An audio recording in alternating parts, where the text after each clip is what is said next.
A very warm welcome to all of you. This is Preeti Rana, Assistant Professor from CSC Department, is going to discuss switching technique with you. Now, what is switching technique? Switching is a process to forward packets coming in from one port to another, leading towards the destination. A communication system may include number of switches and number of nodes depending upon the requirement of the communication channel. Typically, there are three switching techniques available for digital traffic, that is circuit switching, message switching, and packet switching. Now, what is circuit switching?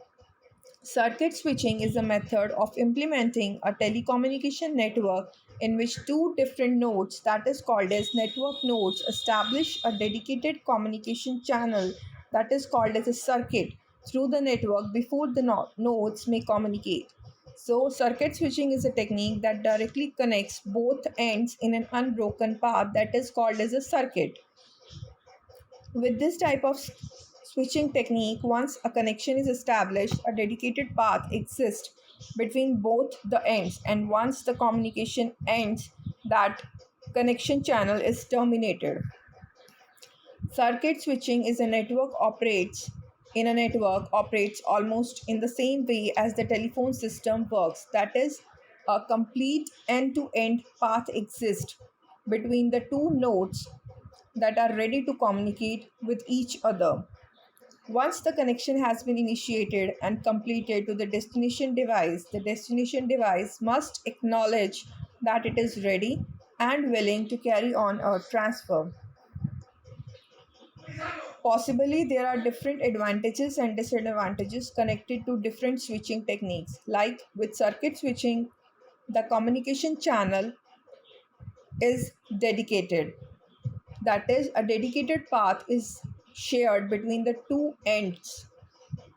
So, connectivity is very good in the case of circuit switching.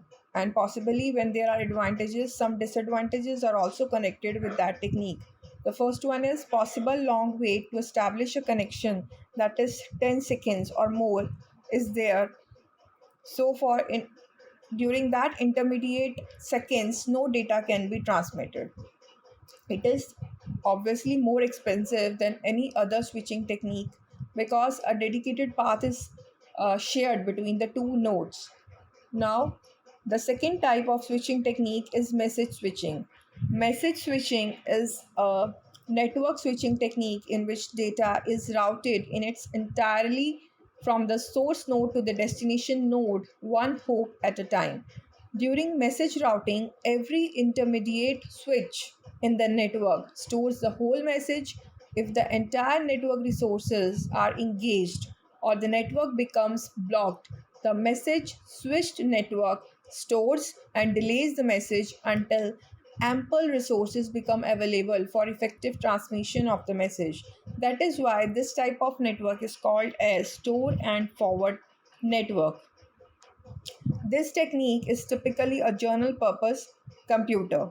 The device needs sufficient secondary storage capacity to store the incoming messages, which could be long.